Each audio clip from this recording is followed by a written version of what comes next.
Hey guys, Val Nichols here. For those of you who don't know me, my name is Val Nichols. I'm a business coach for high achieving entrepreneurs and business leaders who really want to get out of the wondering how, the overwhelm, and into action and into making great money in their business through their passion and their unique purpose. So I'm here tonight coming at you live on my personal page. However, I'm going to share this into the 2021 Hope Business Summit. If you guys have not been a part of that, you have totally been missing out because it has been amazing, like mind blowing. It has been so incredible. So I thought I would come on here and share this with my entire audience, not just the 2021 Hope Business Summit, but I am going to share this into that summit as well. So, today I really want to talk about, or tonight, I guess, I really want to talk about, I'm not usually on this late, so I get confused a little bit, but tonight I want to talk about, overwhelm, people pleasing, and saying no. Are there any people here in the overwhelm who are people pleasers or have a problem or have a hard time saying no? If there's any of you here, let me know, because this is a huge part about getting out of your head, getting into action, and really getting into your purpose and your passion, right? Like, this is a huge piece of it. So first off, I just want to share with you guys, what exactly is a people pleaser, right? Like, let's define what people pleasing is. And people pleasing is, a way of putting other people's opinions or seeking validation outside of yourself. A lot of times this shows up with, high achieving people are always striving, always, they're never good enough. They have high expectations, or they're always constantly on to the next thing, right? Like when I was in my huge people pleasing mode, I was very much so like, okay, so I achieved this, now what? I achieved this, now what? I was constantly seeking that validation through awards, accolades, perfectionism, whatever that was definitely a people-pleasing behavior. So I just want to define that before I jump into this. And thank you so much for the hearts. Oh my gosh, it's not telling me who's coming on, unfortunately. So I am sorry I'm not saying hello, but hello everybody. I'm so excited that you're here. And so when we talk about people pleasing, a lot of times we are giving so much to others and we're not really, respecting our own needs. We're not putting our own needs first. Maybe we're putting other people's needs. And, obviously that doesn't always turn out great, right? Obviously that does not always turn out well, because it can end up leading to resentment, burnout, overwhelm, procrastination, a lot of things, or, putting your own needs, putting your own health aside. And it can really honestly cause a lot of dysfunction and interruption in our health, in our relationships, in our businesses, in a lot of areas of our life. So that's why I'm really feeling called to come on here and share this with you guys. So, a lot of times we can find ourselves, I know in my past, I would actually find myself being mad at others because, thank you so much, Bernice, for sharing this. Oh my goodness, girl, you are amazing. So, I would find myself being mad at others because I was people pleasing, right? I would set myself up for resentment. I would set myself up for, being in that place of anger because I was so busy people pleasing. And so what happens when you're in that type of space, when you're coming from that space, what happens is a lot of times we're like doing stuff for others, expecting something in return, right? Like we're doing something, like we're doing, but we're always constantly kind of keeping score in the back of our mind. Like, what are you doing for me? Like, I'm going to do all of this for you to get your approval. And then if you don't return that, or if, one time you disappoint me and I don't get that approval, then I'm going to, be resentful. I'm going to be mad. I'm going to retreat. So there's a really beautiful side, right? There's a beautiful side to people pleasers. And when you're in a healthy balance in your people pleasing, right? Like, it's not always this horrible extreme. Sometimes it can be this thing where if you're in people pleasing, there's a lot of nurses, doctors, coaches, healers, pastors. Like, there's a lot of people in the world who, really they want to help others. They want to be in that space. Therapists, counselors, like they want to be in that space. Hi, Glenn. Oh my gosh, I saw you pop on. Hello. You're the only one that's told me this popped on. So I'll call that a God shot.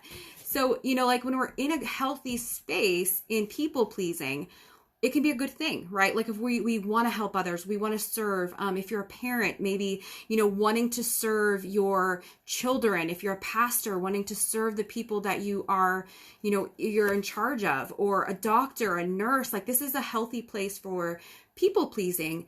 But unfortunately, just like everything else, there's two sides to one coin. So on the dark side of that, or the other extreme of that, there can be a lot of, like a martyrdom, like doing things for others, but waiting for your own return.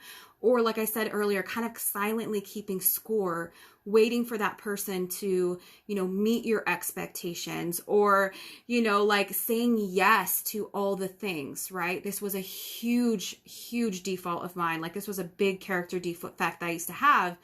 I would say yes to all of these things because I was so afraid to disappoint someone, or, I thought I'd be fired if I didn't say yes to all of the things. And so what happened is I would say yes to so many things that there's no way I could ever follow through with all of it, right? There's no way I could ever meet the expectation that I set for myself. And then what happens is, really honestly, your relationships, your health suffers. I know for me, it's like I get so stressed and overwhelmed. I would even get sick sometimes, like I rarely get sick. And when I'm in that space, like I get so stressed and so overwhelmed that I literally get sick. So I have to slow down. And a lot of times, in the dark side of the people pleasing, we can get in that space where we're so overworked and so overwhelmed and so stressed out. And then we're like, nobody ever helps me, right? Nobody ever helps me. And that's just something to be aware of. So Bernice says, you're welcome. Much needed message for so many. I'm a pleaser, learning to say no and boundaries. Yes, girl. Yes. I'm celebrating that because that's exactly what we're going to talk about next is, the saying no and boundaries. And, it's crazy how much this message really does pertain to not only our lives, but also our businesses. That's something I teach my clients to do all of the time, is to keep those professional boundaries. I just shared earlier, I have a mastermind group with some of my clients in it and a couple of high-end people. And I was saying like, we were doing time blocking, like time management and time blocking. And a lot of that really does come down to just really being selective of what you're saying yes to and what you're saying no to, because other people's urgencies are not your emergencies. Other people's urgencies are not your emergencies. And, if you're an entrepreneur, if you're a business owner, just know that, sometimes we need to set those boundaries. We need to set expectations up front. And let me tell you, people aren't going to meet them sometimes. 80% of the time, yes, they'll meet them. But when you set those boundaries, you set those expectations and say, this is the expectation, there still will be people that want to break them. There still will be people that want to break them. I just experienced this week, right? So there was an expectation, there was a clear expectation of this is the requirement, this is what is needed. And, I don't know if this person just kind of thought they were going to like slide under the rug and not, like they were exempt somehow they were exempt, like how there can be that entitlement thing going on. And I kept the boundary. I was very firm in, stating the expectation again and saying, this is a requirement. Are you able to meet it or no? No? Okay, then, all right, that's fine. We're going to agree to part, right? And that's not something that is that's not my stuff, right? And that's, the thing is, if we're caving all the time, right? If I would have been like, oh, it's fine. Everyone else needed to meet that requirement, but for you, I guess it's fine. I'm just going to like let you in. I'm going to let you show up. I'm going to let you, just be in this when you have not met the requirement. You haven't, I set the boundary. I could have caved, but honestly, what I'm doing is I'm doing myself a disservice because I'm flexing the muscle of being a people pleaser, right? Like I'm flexing that muscle. And I'm only saying this because I know there's people out there, and myself included, where I used to say these boundaries like half-heartedly, like, oh, this is the boundary. This is the boundary. And I'd be so tough in that moment and so determined. But then like 5 minutes later, I'd back off. or I wouldn't follow through, right? Like that's a huge part of my past. That's who I used to be. That's not who I am now. And, I got to hold on to that boundary and just say, this is the expectation. If you can meet it, great. If not, that's totally okay. But, in being really like, I don't want to say like a pushover, because I don't necessarily think that resonates, just not holding firm to your boundary, right? Like, I don't think it's necessarily a passive thing. I think it's just when we don't hold firm to our boundaries, what ends up happening is we are reinforcing that muscle inside of us. We're reinforcing that belief that we're the type of person, right? I shared about this earlier in my Woman of Wealth and Worth program. We talked about how, when you accept an identity, when you accept the identity of being someone that doesn't hold your boundaries, then what happens is you end up becoming the person who doesn't hold the boundaries. And with every action or inaction that we're taking, we're constantly like reaffirming what that identity is in us, right? On the opposite side, when we start practicing holding firm to our boundaries and really staying with it, what ends up happening is we start reaffirming that muscle, and it gets easier and easier and easier. Believe me, even like a year ago today, I wouldn't have been able to stand firm and keep my boundary with that person that was trying to, slide under the radar and, just kind of get away with not doing the work or not doing the required actions. And so, the thing I want to talk about with this is like your health and your stress. Like, you can really make yourself sick, right? Hi, Kayla. Mwah. Hello, my love. Hello. So, we can really make ourselves sick, right? Like when we start getting in that space of, like not saying no to the things we want to say no to, not saying no to being around the people we don't want to be around, right? Another big one for me, not creating that boundary with people in our life that are very negative or are creating contention within you. I can't tell you how many times I am recreating, reaffirming, restating boundaries for myself, especially when this started. I mean, I would literally need to repeat the same boundary to certain people in my life and just say it and stand firm, reaffirm it, say it a different way, reaffirm it, and really like hold the boundary, right? Because this is something that when I first started doing the work, of course, it was really not normal for me or for other people in my life. So of course, there's people who are like, yeah, she's saying that, but then we're just going to like show up at her house unannounced anyway and knock on the door and she'll let us in. So I had to start not letting people in when they just showed up at my house, when I set the boundary of you need to call before you come over, right? Like that kind of stuff. Was it uncomfortable? Yeah. Was it weird? A little bit, but the thing is, like, for me, that was important in the time of my life when I set that boundary. It was really important for me to set a boundary and create safety in my own life from some of the people. And I'm not saying that like, I don't feel bad for me because I'm not a victim, but I'm just saying like, there was a certain phase of my life where I needed to set very firm boundaries with people who'd been crossing them for a really long time. And, I taught them how to treat me. So I got to reteach myself and them how to treat me as well, right?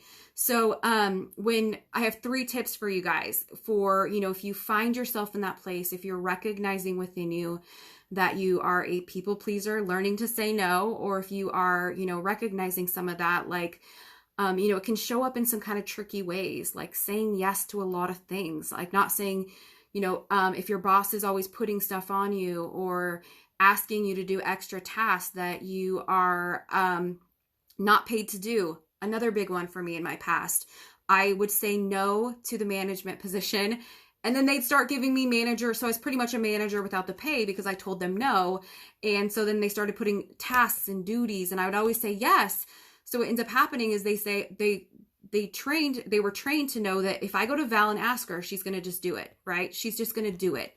So I ended up being in that space where time and time again, I kept finding myself doing all these tasks and duties and responsibilities that I had said no to because my bosses knew, okay, she said no, but we'll just go ask her to do it another day and just not say manager. Like you're just going to be holding the keys and you're just going to be, in charge of this. But like really what I was doing is they were kind of like skirting around it. Right.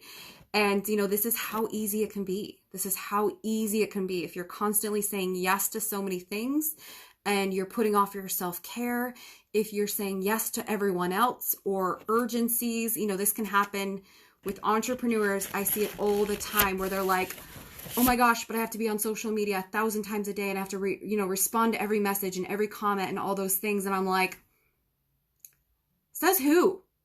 Says who? I haven't checked my Facebook messages in I don't even know how long. I've never been consistent in it. It's one of those things for me. Like, I can't, that energy, that space, like, I will return messages if it's one of my clients or someone, that really wants to have a conversation, but I'm not at everyone's beck and call just because they can push a button and have access, right? I am plenty happy and make plenty of money without checking my Facebook messages. So there's nothing in the rule book of entrepreneurship saying that you have to be available 24 hours a day to anyone that needs you, right? And this goes with anything. You do not have to be at everyone's beck and call just because their urgency, like if they think it's urgent, does not necessarily mean it is for you. And I don't know who needs to hear that, but that's just like, this is something big that I needed to learn in my, in myself, in my own business, in the evolution of growth, and also in the evolution of my business. That if you think you have to be everything to everyone to be happy, I'm plenty happy, and I'm not everyone's flavor. I'm a lot of people's flavor, and I get to attract those amazing clients that I am just like so lit up to work with, and the amazing women in my life who I get to work with, and the people I get to be with, and that's great, right? Because I no longer am in a place of self beat up because someone else thinks I'm too much, or someone else thinks I'm a little too wacky on my Facebook, or they don't like that I have pink hair or peacock feathers in my ears. Like, that's okay. Because I don't have to seek that validation outside of myself, right? I don't have to chase after all the accolades and awards, because believe me, I've got all the awards from my corporate jobs. I've got all the, things on my walls showing that that's who I used to be. And that's a great reminder for me that I don't have to work for a piece of paper or a title or, someone else's approval of what I'm doing. Because at the end of the day, if I go home and lay my head on the pillow and I don't feel good with decisions that were a lot of times made for me, right? A lot of times when I was people pleasing and I was in that space of seeking the validation, I was doing things for other people, right? I was doing things for other people. And so if you're recognizing that in you, and thank you so much, Kayla, for the hearts. Mwah, you make me so happy. Oh my gosh. So if you're recognizing this inside yourself and you're like, okay, Val, but how do I get out of this, right? Like, how do I do this? You're saying this, I recognize some of it, but how do I actually take action? I have 3 tips for you guys that I'm going to share tonight. Brittany says, how you love yourself is how you teach others to love you. Oh my goodness, girl. Yes, yes, yes. Because, we can't we can't give anything that we don't have, right? Like, we can't. It's impossible. I remember when I did not love myself and I was very much in my sickness, like I was very sick, I was in a lot of addiction and a lot of just hang-ups and not liking myself. There was no way I could love anyone else because I had zero capacity to do that.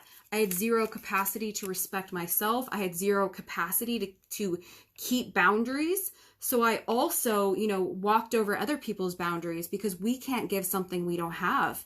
And, that's something huge too. Like, I'm glad that you said that and we went on this little side note because, when we take away from someone, when you're bending and you're not standing firm in your boundaries, what you're actually doing is you're taking away from that person's own spiritual growth and their own experience.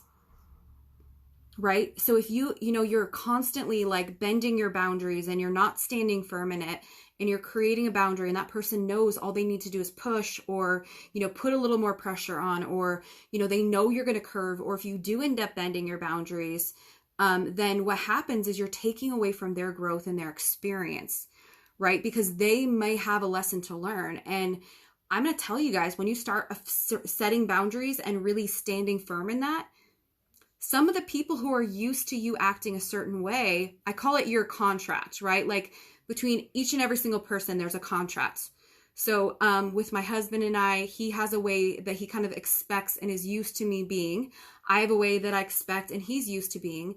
And when someone changes the contract, right, when someone changes the contract and the dynamic in the relationship, this can happen in friends, romantic relationships, bosses. When you start standing firm, that person goes, oh, no, this is not the agreement. I say this, you act that way. Now you're not, it's not working. The old tactics, the old buttons I could push because I installed them, right? Those buttons aren't working anymore. And so that might put them on alert, and they might get, they might experience whatever they're going to experience inside. That could be upset. That could be anger. That could be, whatever they experience.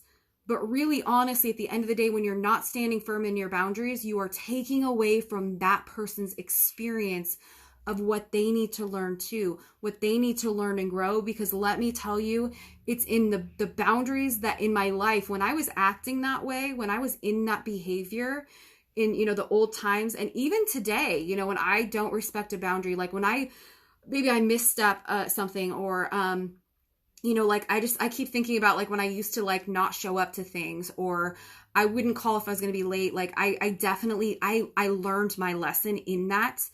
And, my initial reaction was, upset or anger or whatever. But like, I definitely learned my lesson in that.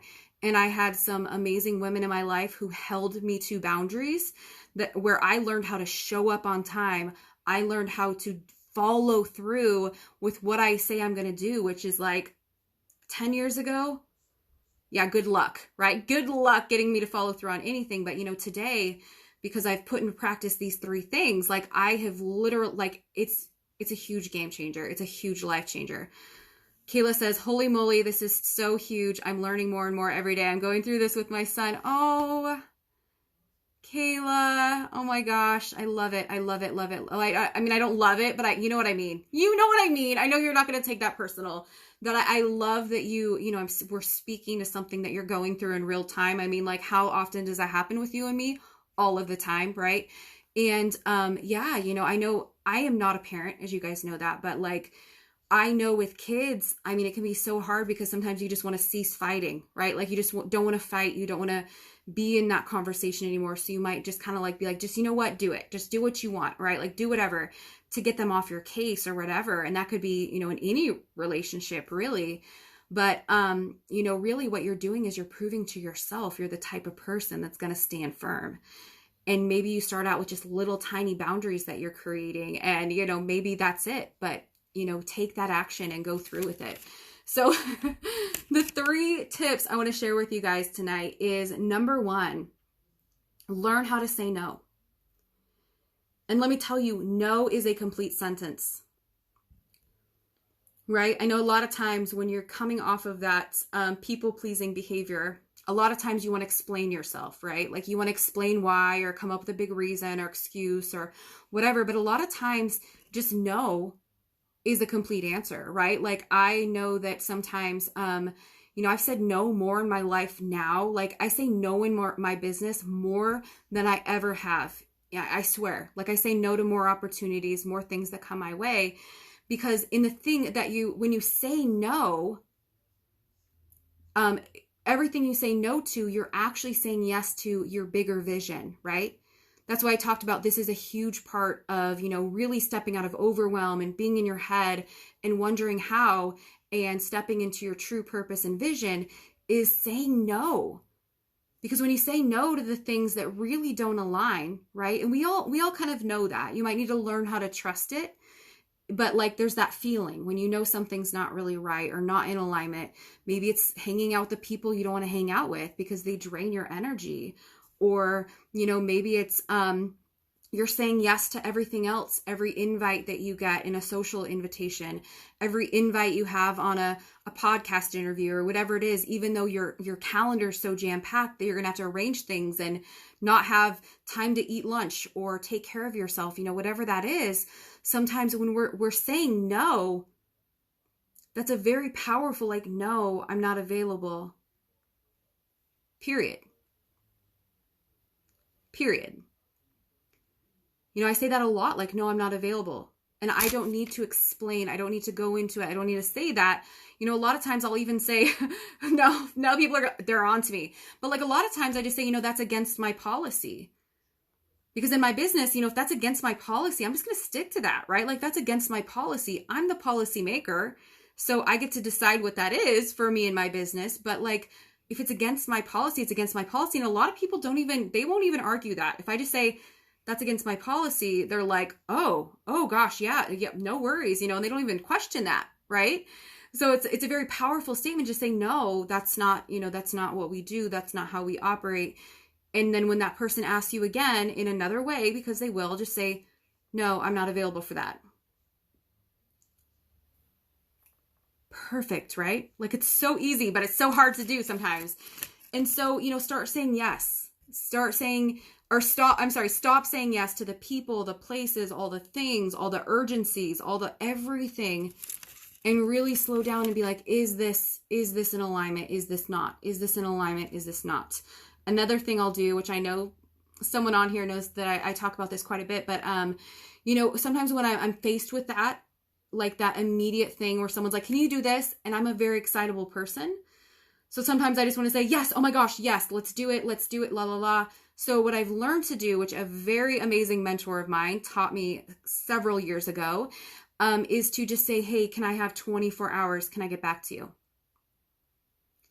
24 hours, because then I'm not making that emotional response of like, yes, no, whatever that is. I just practiced this earlier today. I was feeling like I had thing after thing after thing after thing after thing, which is not the normal in my business. But right now with the summit and the auction and everything else going on, I just have I was stacked, right?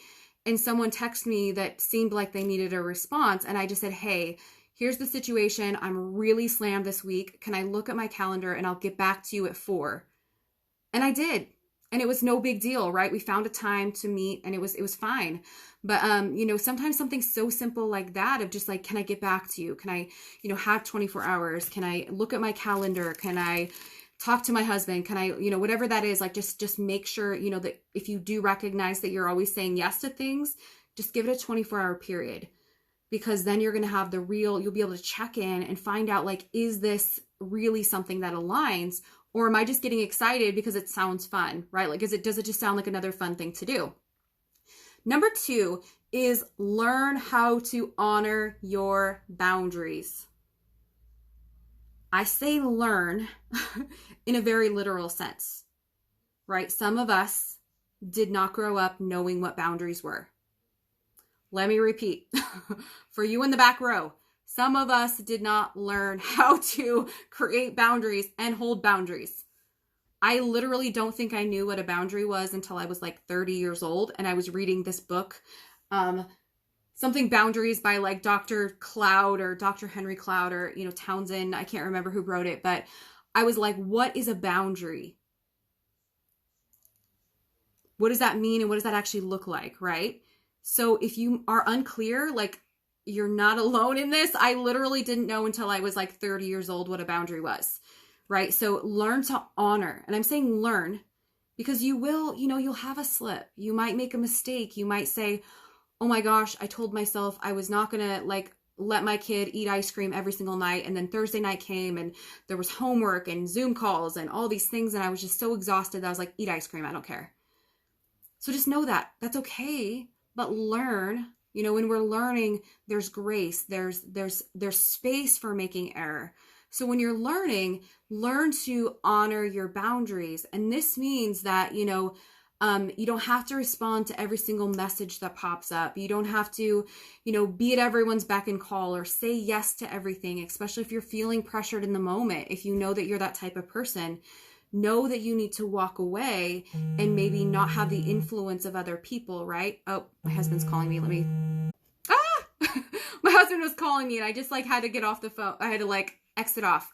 But, really like know to, reaffirm your boundary, learn how to really honor that boundary and know that when you honor your boundaries, and I really want you guys to hear this, okay? Because this is something that was really hard for me. So I know that if it was hard for me, it was hard for other people, right? Because there's nothing unique about me.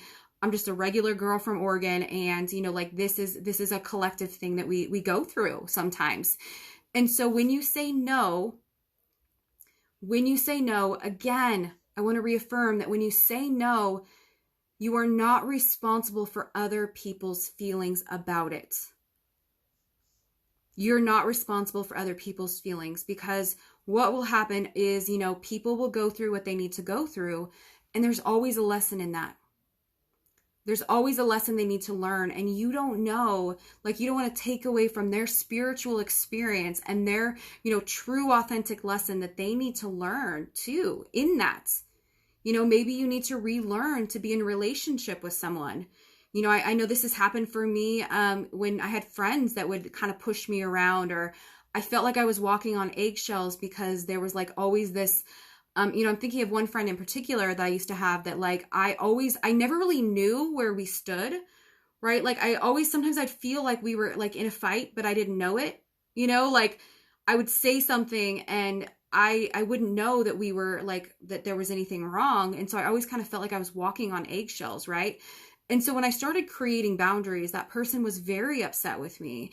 There was some emotional response, but we know what needed to happen is we needed to learn how to be in relationship again. We needed to learn how to have a healthy relationship. And either that person is going to grow and evolve with you, or you're going to learn how to really create that relationship on your own terms, or, stand in your power and reaffirm your boundaries and be in relationship with them. There's always a way, and this is not a selfish thing, because I don't think that anyone watching this is going to have any selfish motives with that. I'm going to create a boundary that you have to give me $1,000 a week. Now that one, maybe not, that's probably not a good motive. But if you really truly have a real, genuine motivation in your boundary, and it is something that's needed, then absolutely 100%, learn to say no was the first step. Number 2 is, learn to honor your boundaries. And then number 3 is lather, rinse, repeat, because you will need to. Believe me, when you first start setting boundaries, again, you are, you're kind of breaking the contract. You're breaking the expectation that other people have of how you're going to show up, right? So there might be some backlash. There might be some needing to just repeat the same thing over again, that no, I'm not available on Thursdays. I need self-care, or, no, I can't do that task right now. I have my own stuff. However, find a solution, but you might need to say that a couple times, no, boss, I'm not available to come in every single day on my day off. They call you on Friday every single week and you're like, I'm not available on Fridays. They call you the next Friday. No. They call you the next Friday. No, I'm not available today. It's my day off. You reaffirm that. So lather, rinse, repeat. The 3 steps again are learn how to say no. Really, learn how to value your boundaries, and then lather, rinse, repeat. So I hope you guys got something out of that. I had a feeling this was a conversation that it was just really laying on my heart tonight. And I was like, man, I feel like this is a conversation that would serve other people, because, I know I see this a lot, it comes up for clients of mine, or, in different areas of my life. And I knew that if I was feeling this, and, I was feeling the urgency to talk about this, that there had to be other people too. So thank you guys for watching. I love you so much. You made my night. Thank you, Bernice, for sharing this out. That just makes me so incredibly happy. And it's so good to see all of you guys on here tonight. I love you. And just know that tomorrow on the 2021 Hope Business Summit, if you guys aren't watching it, let me know in the comments if you want to jump in. We are having one of my amazing past clients. Her name is Martha Nessler, Dr. Martha Nessler. She's amazing. We were going on an interview live today and it totally shut down. So we needed to reschedule to tomorrow. I also have another one of my current clients who is a massage therapist. And she is going to be on live tomorrow, as well as Bridget McGowan Hawkins. She's incredible. She is going to talk about the power and profitability of being a published author. So it's going to be amazing. And we also have I'm doing a fundraiser for Rock Bottom Hope. If you guys are familiar with that nonprofit, they're based right here, right in Bend, Oregon. They are amazing. Danny Looney is the founder of that. He's incredible. We're doing a fundraiser. I'm doing a fundraiser for that organization. and we have raised over $3,000 already. So I'm so excited. Just know that that's going to be open through the weekend until Monday. So if you guys want to jump in there and, really like start bidding on some of those, the greenhouse, the hot sauces, the yoga classes, we have a ton of stuff in there. So hop on in. Glenn says, thank you. Just what I needed. Oh, Glenn, I love that. Yay. I'm so happy. I'm so happy that resonated, because literally I was sitting on my couch with my dog and I'm like, I'm feeling called to talk about this. And so I'm glad that you guys hopped on, and I'm glad that it resonated with you so much. And I will see you guys very soon. Bye.